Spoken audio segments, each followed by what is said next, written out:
بسم اللہ الرحمن الرحیم۔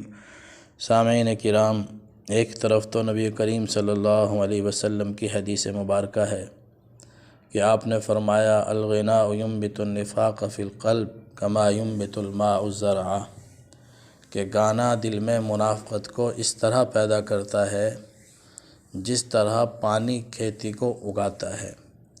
لفظ استعمال فرمایا ينبتو، کہ اگاتا ہے، یعنی گانا دل میں منافقت کو اس طرح پروان چڑھاتا ہے جس طرح پانی کھیتی کو اگاتا ہے۔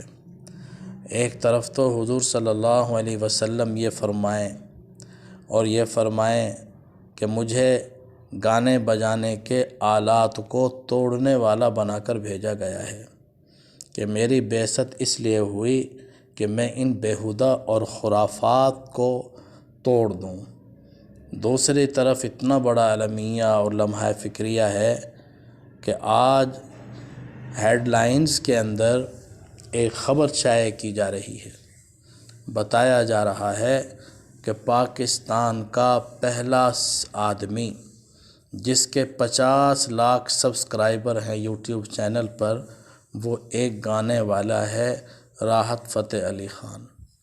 اس کو آپ سنگر کہہ لیں، اسے آپ کوئی اور اچھا سے اچھا نام دے دیں، لیکن ماضی قریب میں ان کو میراثی کہا جاتا تھا، بطور حقارت گویّا میراثی، اور آج پوری قوم کے لیے یہ فخر کی بات نہیں ہے، یہ المیہ ہے کہ ایک ایسا آدمی 50 لاکھ سبسکرائبر رکھتا ہے کہ جس کا کام گانا بجانا ہے۔ کوئی پروفیسر نہیں، کوئی ڈاکٹر نہیں، کوئی فلاسفر نہیں، کوئی عالم نہیں، کوئی مفتی نہیں، کوئی مؤرخ نہیں، تو کتنا بڑا المیہ ہے پوری قوم کے لیے۔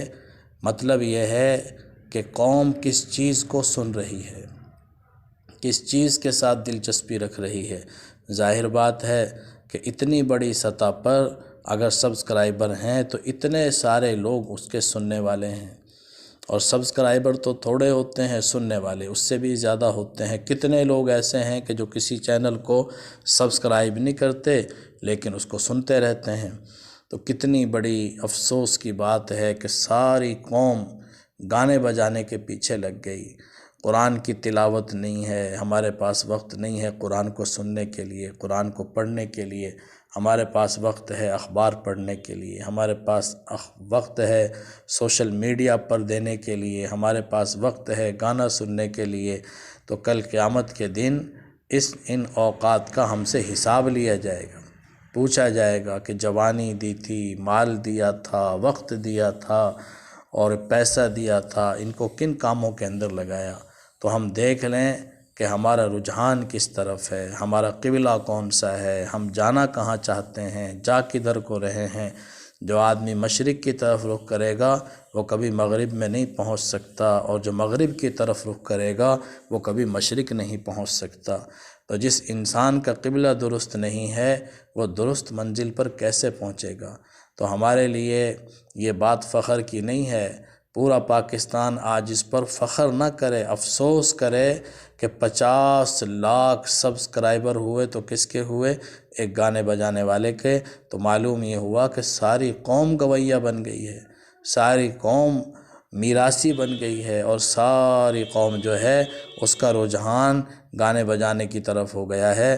حضرت عبداللہ بن مسعود کا کہیں سے گزر ہوا کہ جہاں گانے بجانے کی آواز آ رہی تھی تو کانوں میں انگلیاں ٹھونس لی کہ میری آواز، ان کی آواز میرے کانوں میں نہ آئے۔ اور حدیث میں آتا ہے کہ قیامت کے دن پگھلا ہوا سیسا کانوں کے اندر ڈالا جائے گا اس انسان کے جو گانا سننے والا ہے۔ اللہ تعالی ہماری حفاظت فرمائے اور ایسی خرافات اور بیہودگیوں سے محفوظ فرمائے۔